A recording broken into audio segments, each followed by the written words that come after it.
जी good evening, good afternoon. ठीक है, chapter आज हम स्टार्ट कर रहे हैं थ्योरी का, चैप्टर नंबर 1। वैसे हमारी क्लास के अकॉर्डिंग देखो हमने प्रैक्टिकल चैप्टर्स कुछ कर लिए हैं। ठीक है, जब हमने ये क्लास स्टार्ट की थी ना तब मैंने कुछ बेसिक्स करवाए थे। वो बेसिक्स क्या थे? पहले चैप्टर के, दूसरे चैप्टर के, जर्नल के मिक्स कुछ बेसिक्स थे, जिसकी टोटल 5 क्लासेस लगी थी। जो स्टूडेंट ने फर्स्ट डे से ज्वाइन किया उनको पता है टोटल 5 क्लासेस लगी थी बेसिक्स की। वो क्या क्लासेस थी? वो ना कॉमन क्लासेस थी जो पहले चैप्टर से लेके आपके एंड वाले चैप्टर तक काम में आती हैं चीजें। जैसे कि एसेट्स क्या होती हैं, लाइबिलिटीज क्या होती हैं, पेमेंट मिल रही है तो कैश है, पेमेंट जा रही है तो मतलब रिसीप्ट है, पेमेंट जा रही है तो मतलब क्या है? वो पेमेंट है, मतलब पैसे अगर जा रहे हैं। ठीक है, कैश क्या होता है, मतलब ऐसे ऐसे कुछ प्रिंसिपल्स भी बताए थे। जिसमें हमने सबसे पहले पहली कसम खाई थी। पहली कसम किसी को याद है क्या थी? बिजनेस एंटिटी कॉन्सेप्ट या फिर सेपरेट लीगल एंटिटी कॉन्सेप्ट। वो कॉन्सेप्ट क्या कहता था कि बिजनेस एक सेपरेट पर्सन होता है, बिजनेस का जो ओनर है वो सेपरेट पर्सन है। बाकी सारी चीजें आपको मार्केट के हिसाब से देखनी है, जो मर्जी देखो। जब आप अकाउंट्स का चैप्टर पढ़ने वाले हो, अकाउंट सीखने वाले हो, कॉमर्स, तो कॉमर्स का फर्स्ट एक रूल होता है। अब मेरे को एक बात बताओ, इसको समझने के लिए ना स्टूडेंट कहते हैं ये सर कैसा रूल है।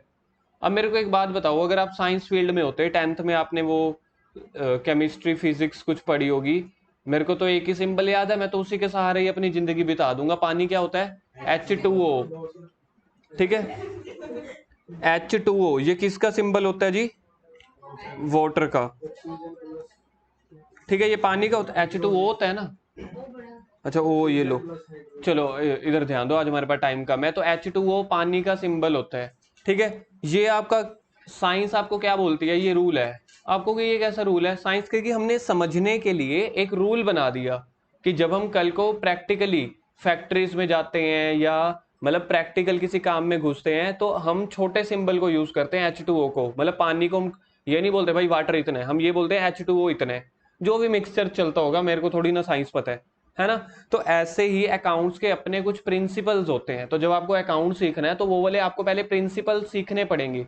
सर अकाउंट्स में भी ऐसे ही होता है H2O 2HO? जी नहीं, वहां पे कुछ अपने रूल्स हैं। तो अकाउंट्स का सबसे पहला रूल क्या होता है? आप सीधे बैठो जी। अकाउंट्स का सबसे पहला रूल होता है कि गुरकिरत सीधा बैठना चाहिए। दूसरा रूल अब सुनो, दूसरा रूल ये होता है कि अकाउंट्स में जो बिजनेस है वो एक पर्सन होता है। बिजनेस एक सेपरेट पर्सन है। जो बिजनेस के मालिक है ना, जिसने वो बिजनेस शुरू किया। अब जैसे मेरे एक दोस्त का फोन आया था अभी, कहता मैंने ना हिमाचल में ना वो सीए की ना जॉब छोड़ के ना हिमाचल में फर्नीचर की शॉप खोल ली थी, फर्नीचर की या लक्कड़ की, जो मतलब हमारा खुद का काम है। तो अभी क्लास से 5 मिनट पहले फोन आया, कहता अब मेरा वो काम चला नहीं तो मेरे को कहीं और जॉब दिलवा दो।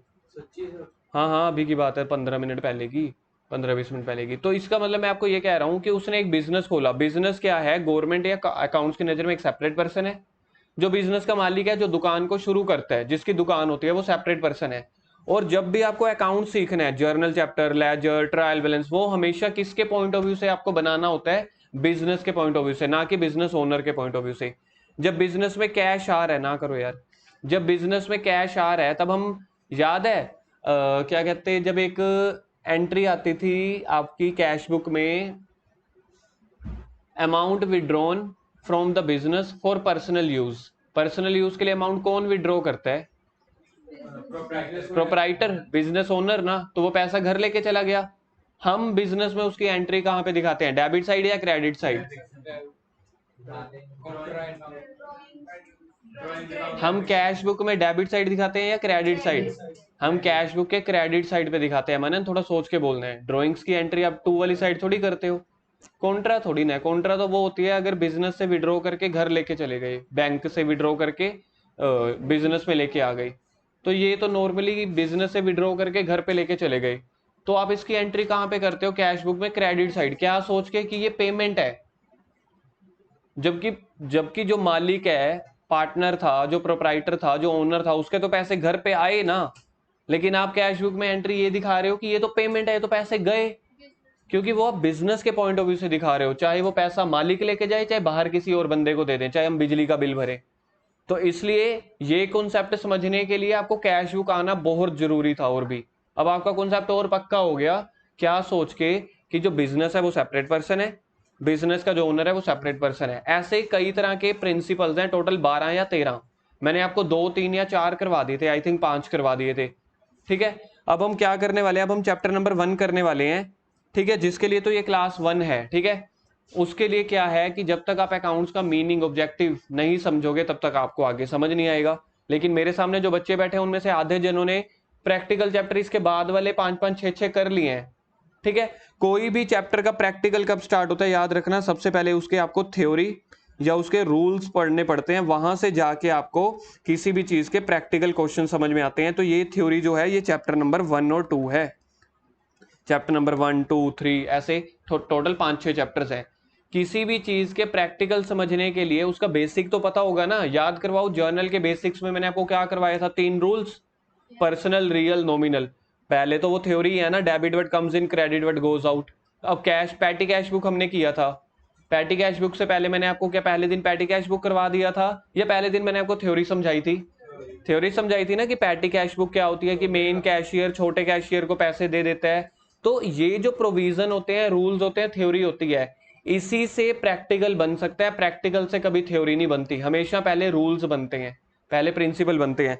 तो हमारे अकाउंटिंग का ये पहला चैप्टर यही है। जब तक आप मीनिंग और ऑब्जेक्टिव नहीं सीखोगे अकाउंटिंग के, तब तक आपको आगे के चैप्टर समझ में नहीं आएंगे। सर लोल, ये तो मजाक है, हमें आगे के चैप्टर आते हैं। वो तो हमें आगे के आते हैं। रीजन क्या है, मैंने आपको पहले ही बेसिक्स करवा दिया था। तो जो इन चैप्टर का मेन बेसिक था ना, ऑलरेडी मैंने आपको उसकी 5 क्लासेस करवा दी थी, इस वजह से मैं आगे चल पाया था।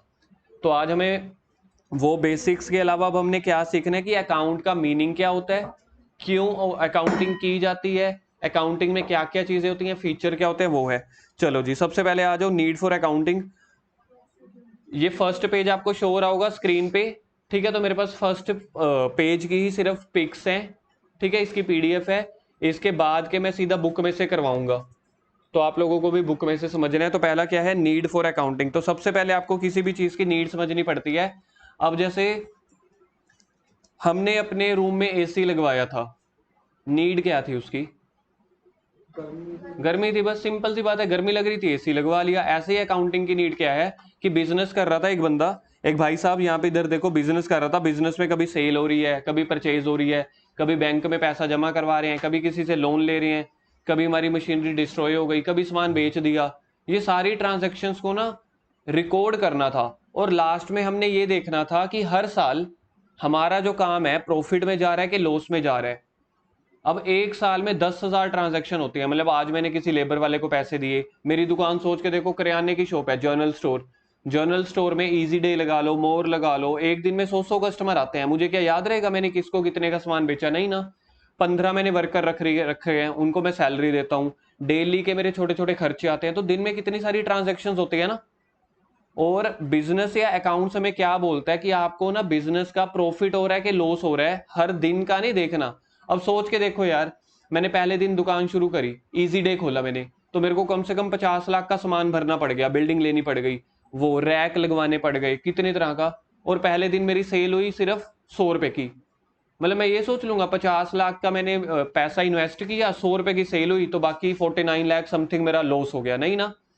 तो इस वजह से रूल बना कि जो भी आपको प्रॉफिट और लॉस कैलकुलेट करना है बिजनेस में, अकाउंट्स में, वो एक साल का करना है। और वो साल कब से शुरू होएगा? आपका साल शुरू होता है 1 अप्रैल। 1 अप्रैल से साल शुरू होता है और खत्म कब होगा?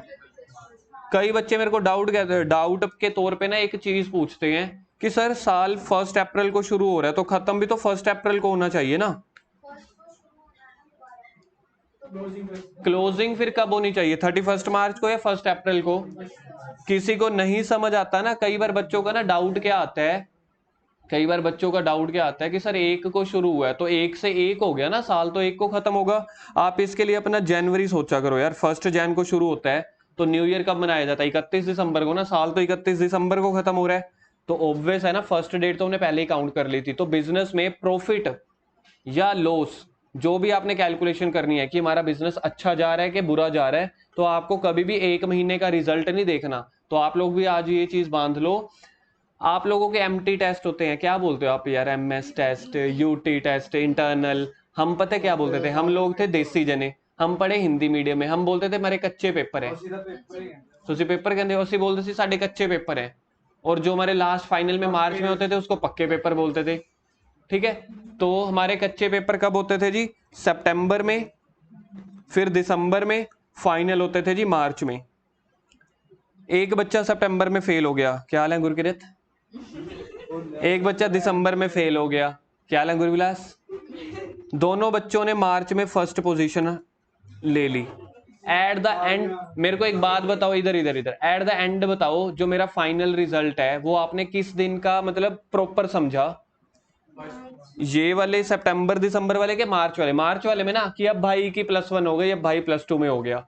तो ऐसे ही बिजनेस का माना जाता है कि एक टर्म का या 6 महीने का या 3 महीने का नहीं आपको देखना होता, पूरे साल का देखना होता है कि ओवरऑल पोजीशन बताओ। इसलिए बिजनेस में प्रॉफिट और लॉस कितने टाइम का देखना होता है? मनन और सिमर हाथ नीचे ऐसे वाला, हाँ। बिजनेस में प्रॉफिट और लॉस कितने टाइम का देखना होता है? 1 साल का।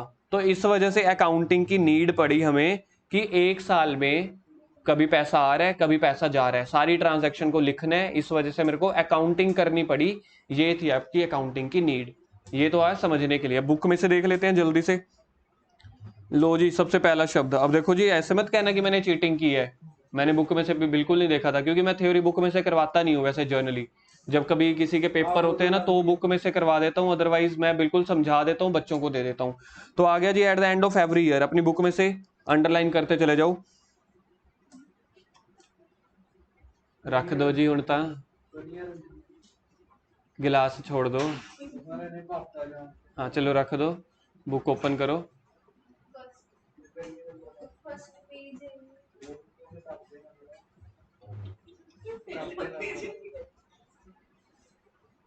आपकी आदतें खराब होती जा रही हैं। 10 सेकंड वेस्ट करा दिए, 2 लाइनें हो जाती 10 सेकंड में। टाइम कम है, कल पेपर है आपका।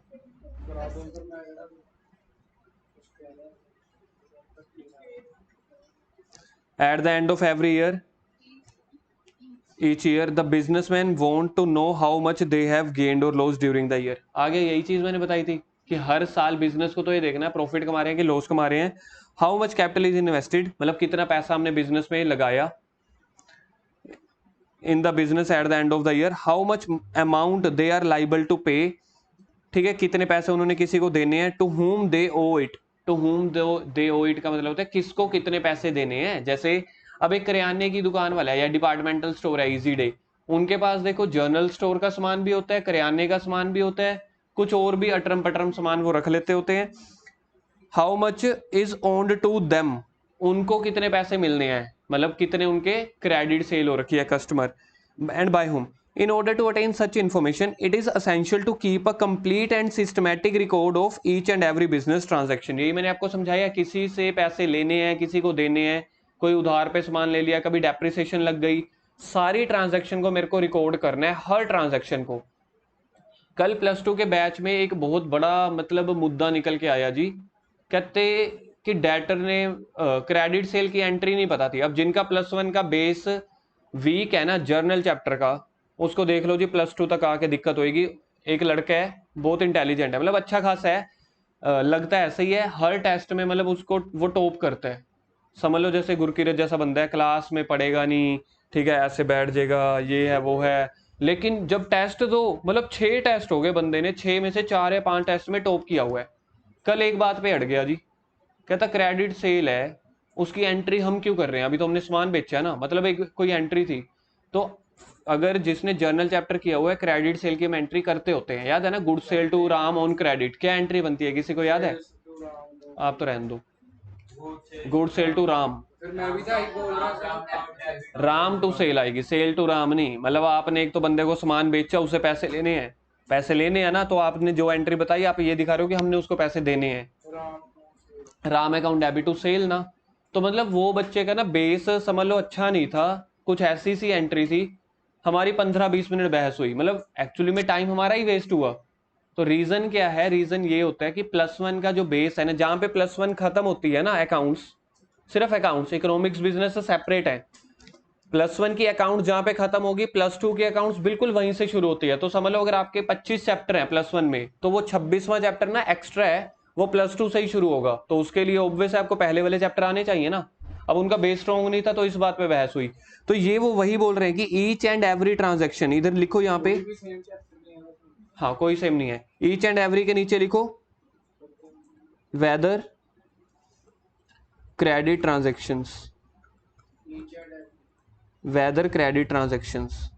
तो कह रहे हैं चाहे वो क्रेडिट ट्रांजैक्शन हो चाहे कैश ट्रांजैक्शन है, सारी रिकॉर्ड करनी पड़ती है। By keeping a complete system of record of every business dealing, the businessman can know how much is the amount he purchase. क्योंकि जब पूरे साल का रिकॉर्ड रखेंगे, अब जैसे हम जर्नल में बनाते हैं ना, कभी परचेज की एंट्री, कभी सेल की, कभी कुछ की, फिर उसके बाद लेजर बनाते हैं, याद है लेजर कैश का अलग बनाया था, सेल का अलग, परचेज सभी का अलग बना था ना। तो अगर मैं परचेज का लेजर बनाता हूं तो एट द एंड मेरे को पूरा टोटल कर लूंगा, पता चल जाएगा बिजनेस में मैंने कितनी परचेज की। तो इस वजह से ये सारी चीजें क्या होती हैं, सिस्टमैटिक एंड कंप्लीट रिकॉर्ड होता है अकाउंट्स का। चलो जी अगले पेज पे आ जाओ। अब मेरी बुक में है नहीं तो बुक में आपको स्क्रीन पे यही पेज दिखता रहेगा। अब मैं बुक के नेक्स्ट पेज पे आ गया, ठीक है, बुक का page number 2, meaning of accounting. इसमें आपको याद रखनी है जी सेकंड वाली, art of the recording, classifying, summarising in a significant manner in terms of money. एक मिनट बता रहा हूं मैं, मीन्स कलेक्टिंग फर्स्ट नहीं करनी हमें, साइंस ऑफ रिकॉर्डिंग सेकंड वाली आपको लर्न करनी है।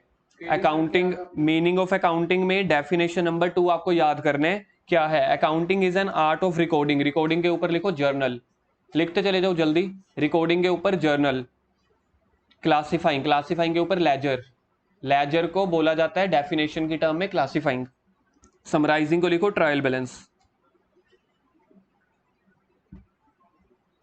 कह रहे हैं अकाउंटिंग एक आर्ट है किसकी, रिकॉर्डिंग की। पहले ट्रांजैक्शन रिकॉर्ड करो जिसको क्या बोला जाता है जर्नल, कर लिया। लेजर, लेजर को क्या बोला जाता है क्लासिफाई, मतलब जर्नल एंट्री सारी कर ली, उसके बाद उसको क्या करो क्लासिफाई करो, मतलब कि परचेज को अलग, सेल को अलग, कैश को अलग, कैपिटल को अलग।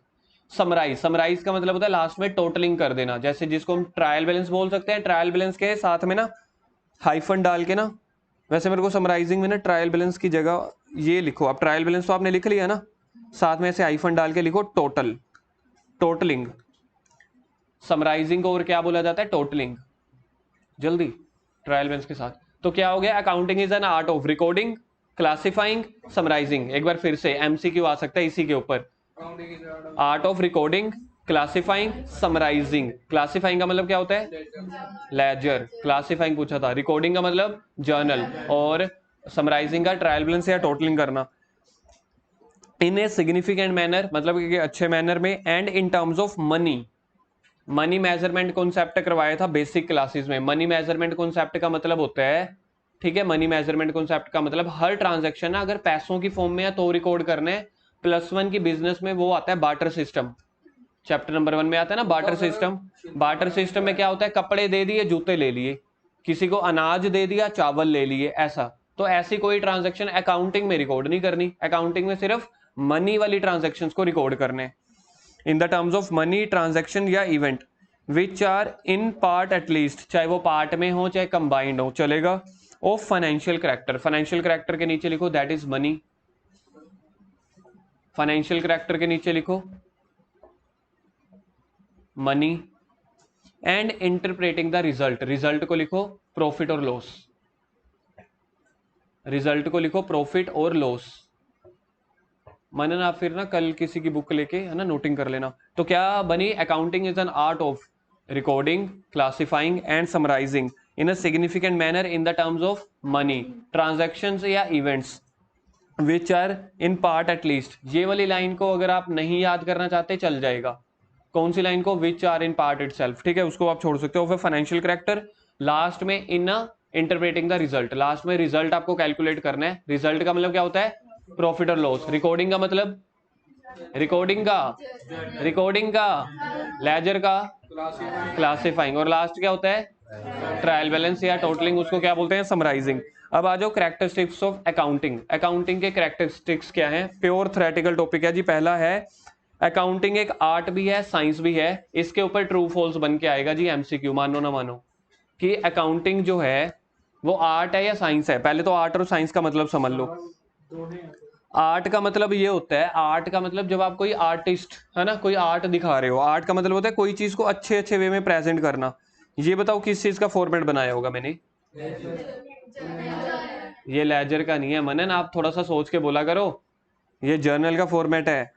लेजर का फॉर्मेट तो वो होता है ना, डेबिट पर्टिकुलर अमाउंट, जैसे यहाँ पे आ गया date particular, LF debit credit.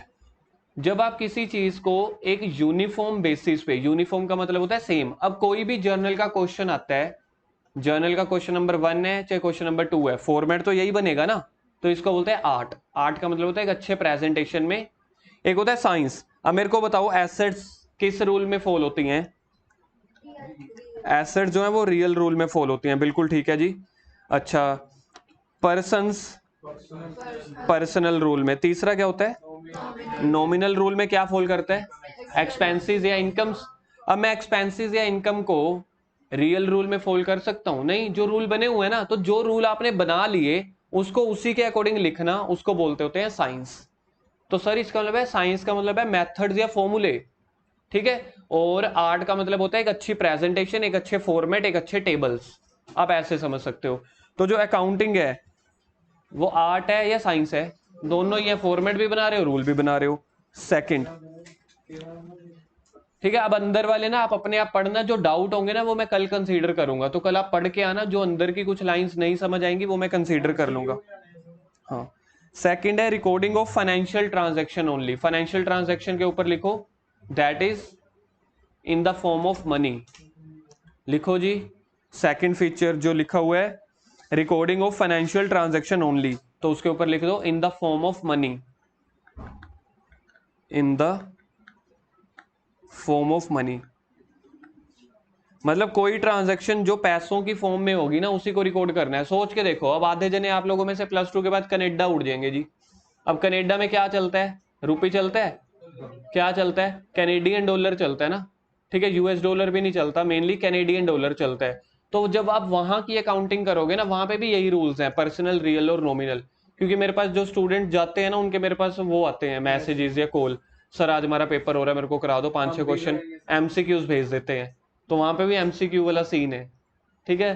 तो और दूसरा क्या होता है, मैंने तो पीछे ना एक वेबसाइट, मतलब किसी कंपनी के लिए काम भी कर रहा था मैं, उसमें मेरे को क्वेश्चन सोल्व करके देने होते थे कनाडा के और इंग्लैंड के।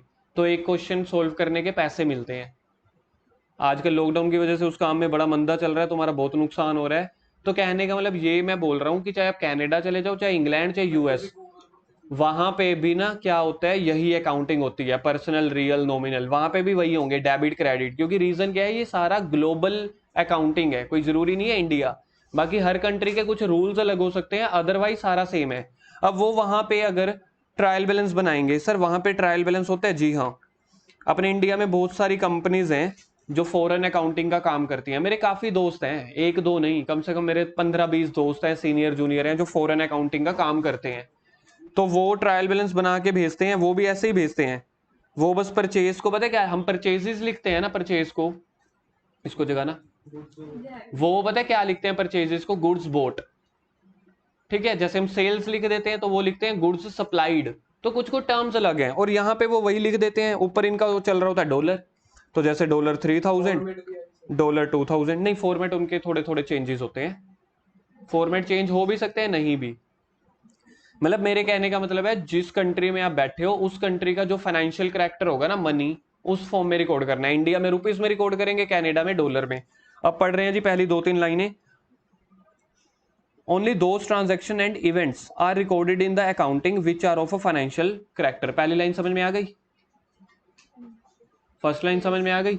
Second line, there are so many transaction in the business which are very important for the business but which cannot be measured and expressed in the term of money, hence such a transaction will not be recorded। सुनो मेरी example, business में ना कई बार हड़ताल हो जाती है, business में कई बार ना हड़ताल होती है। जिस बिजनेस में हड़ताल होते हैं ना, ज्यादातर वो फैक्ट्री वाले बिजनेस होते हैं, ठीक है। अब मेरे को बताओ, हड़ताल होने से बिजनेस की प्रोडक्शन रुक जाएगी ना, सामान तो बनेगा नहीं, सामान बनेगा नहीं तो बिकेगा नहीं, तो लॉस ही हो जाएगा।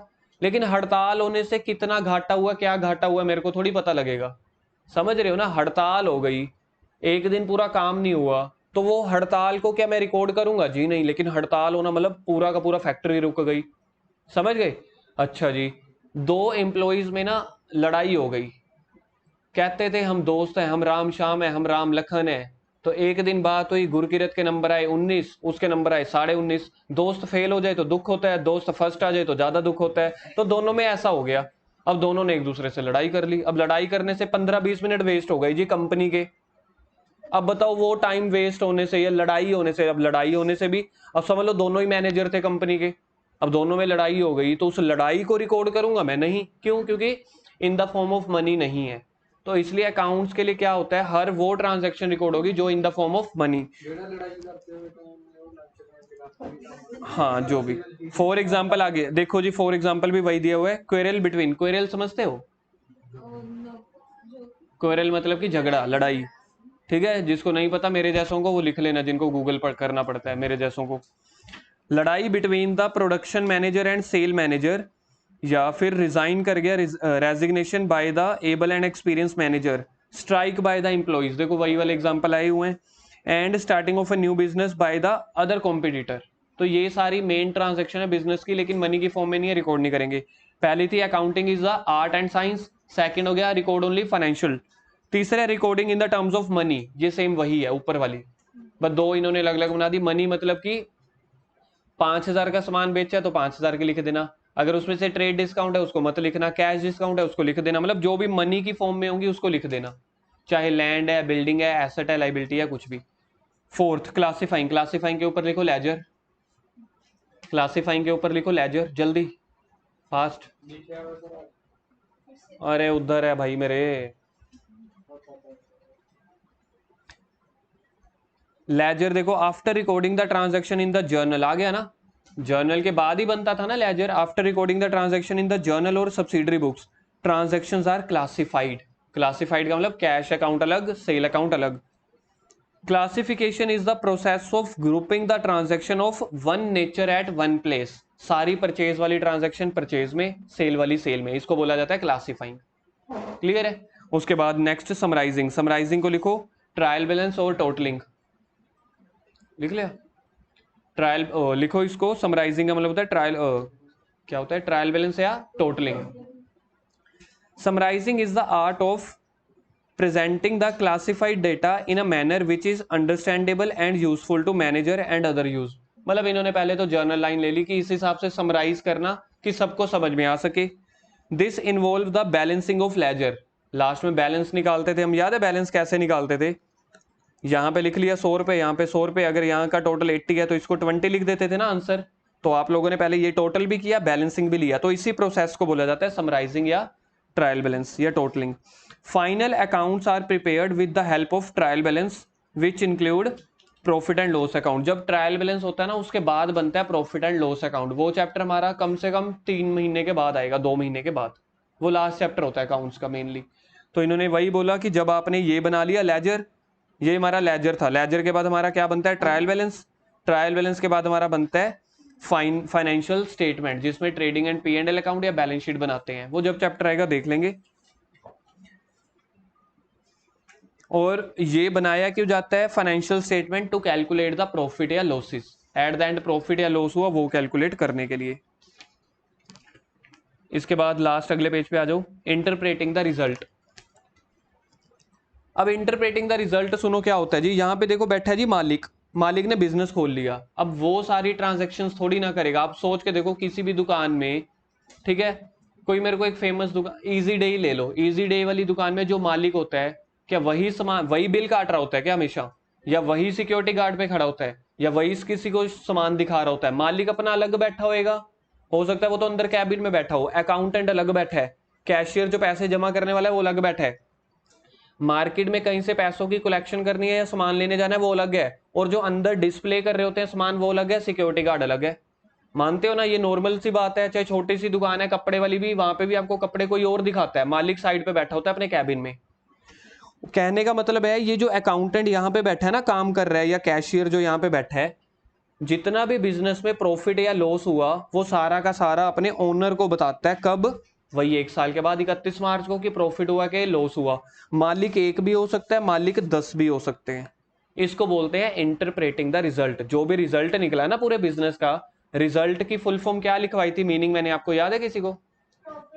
रिजल्ट का मीनिंग लिखवाया था प्रॉफिट या लॉस, तो वो सारा का सारा जितने भी यूजर्स हैं, गवर्नमेंट है, इनकम टैक्स वाले हैं, उनको बताना, उसको बोलते हैं इंटरप्रेटिंग द रिजल्ट।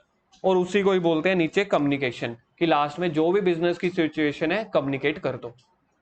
देन क्या क्या फीचर हुए, पहला आर्ट और साइंस, दूसरा था फाइनेंशियल कैरेक्टर, फाइनेंशियल कैरेक्टर के साथ सेम ही थी, in the forms of money, in the terms of money. उसके बाद फोर्थ क्लासिफाई, उसको क्या बोलते हैं हम, लेजर। उसके बाद समराइजिंग, जैसे टोटलिंग करना, P&L अकाउंट, ये सब। उसके बाद इंटरप्रेटिंग द रिजल्ट या फिर कम्युनिकेटिंग। बाकी करेंगे हम कल। Okay, bye bye.